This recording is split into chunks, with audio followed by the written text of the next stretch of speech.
Hello guys, कैसे हैं आप सभी। तो गाइस, जो बीपीएससी ट्री 3.0 हुआ था आपको 15 मार्च 2024 को, उसका जनरल स्टडीज़ का पेपर 1 का कुछ क्वेश्चन आज हम लोग देखेंगे। तो चलिए शुरू करते हैं। देखिए, पहला क्वेश्चन है कि जियो स्टेशनरी उपग्रह अनुमानतः किस ऊंचाई पर होते हैं। तो इसका सही आंसर हो जाएगा आपको 35,000 किलोमीटर पे। देखिए, कहीं कहीं 36,000 भी देता है, तो इसको याद रखिएगा, 35,000 किलोमीटर हो जाएगा। अगला क्वेश्चन है कि साबुन उद्योग का उपजात क्या है। तो इसका सही आंसर हो जाएगा आपको गिल्सराल, ऑप्शन बी सही हो जाएगा। चलिए आगे देखते हैं। 3 नंबर क्वेश्चन है कि पाचन के बाद प्रोटीन किसमें परिवर्तित होता है।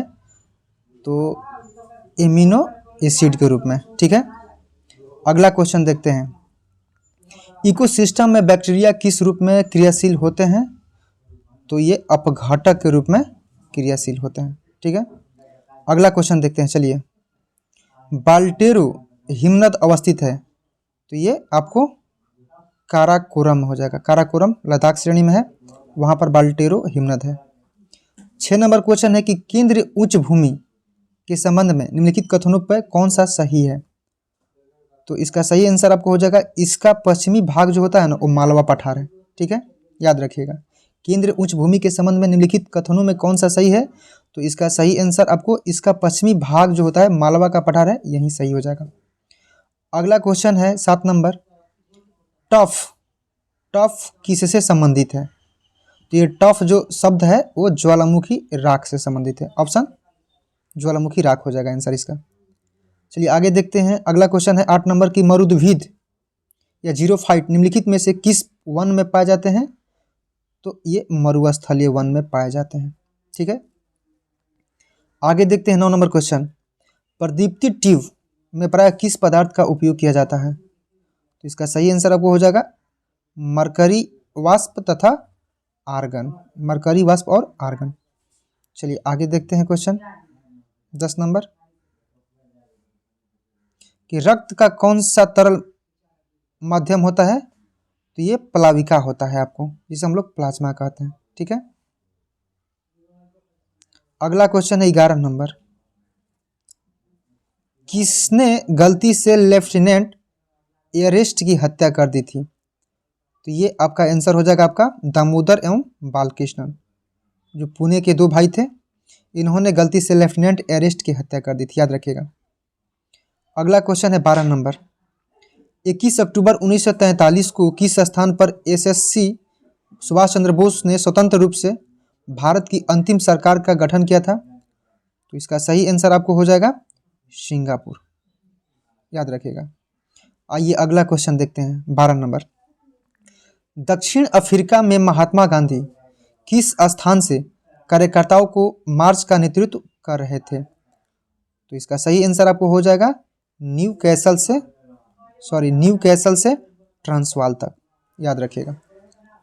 अगला क्वेश्चन है आपको देखेंगे 14 नंबर क्वेश्चन, देहरादून में इंपीरियल फॉरेस्ट रिसर्च इंस्टीट्यूट की स्थापना किस वर्ष हुई थी। तो इसका सही आंसर हो जाएगा 1906 में, याद रखिएगा।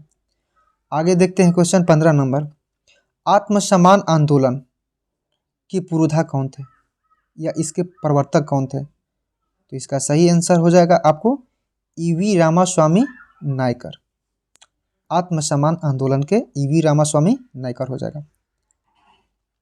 अगला क्वेश्चन है कि जर्मनी में नाजी यूथ लीग का गठन कब किया गया था। तो 1922 में। चलिए 17 नंबर क्वेश्चन है कि द फिलॉसफी ऑफ बॉम्ब या बम का दर्शन नामक पुस्तक के लेखक कौन है। तो ये भगवती चरण वोहरा हो जाएगा। आगे देखते हैं 18 नंबर क्वेश्चन है कि कामागाटा मारू क्या था। तो ये एक जहाज था। हर एक एग्जाम में बार बार क्वेश्चन ये पूछा जाता है, इसको याद रखिएगा। कामागाटा मारू एक जहाज था। अगला क्वेश्चन है 19 नंबर, 1815 में वियना संधि के दौरान कौन सा देश शामिल नहीं हुआ था। तो ये आपको इटली शामिल नहीं हुआ था। 20 नंबर क्वेश्चन देखते हैं कि 1904 में हुए हार्दिक समझौता में कौन सा देश शामिल नहीं था। तो ये आपका इटली ही शामिल नहीं था। अगला क्वेश्चन है 21 नंबर कि रोम चलो का नारा किसने दिया था। इसका आंसर हो जाएगा आपको मुसोलिनी। रोम चलो का नारा मुसोलिनी ने दिया था। 22 नंबर क्वेश्चन है कि संयुक्त राष्ट्र संघ के संस्थापक सदस्य देशों का संख्या कितनी थी। तो ये 51 थी। यूएनओ के संस्थापक देश टोटल 51 है। यूएनओ में कुल चार्टर 111 चार्टर है। 23 नंबर क्वेश्चन है कि हिंदुस्तान स्टैंडर्ड किसका समाचार पत्र था। तो इसका सही आंसर हो जाएगा आपको सच्चिदानंद सिन्हा का। ठीक है, सॉरी।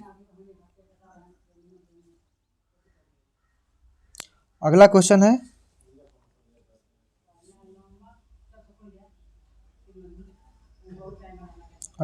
है कि प्रथम विश्व युद्ध कब लड़ा गया था। तो प्रथम विश्व युद्ध 1914 से लेकर के 1918 तक लड़ा गया था। वहीं दूसरा विश्व युद्ध बोलेगा तो 1939 से 1945 तक लड़ा गया था। और आज का ये अंतिम क्वेश्चन है कि महात्मा गांधी ने चंपारण यात्रा किस वर्ष की थी। तो ये 1917 में की थी। और भारत में प्रथम आंदोलन 1917 आंदोलन था। अगर पूछेगा भारत में तो 1917, और विश्व में पूछेगा तो ये दक्षिण अफ्रीका में किए थे। ठीक है, तो आज की ये 25 क्वेश्चन थे जीके जीएस के। ये एग्जाम के व्यू से काफ़ी इंपॉर्टेंट है। कैसा लगा जरूर फीडबैक दीजिएगा। धन्यवाद दोस्तों, जय हिंद।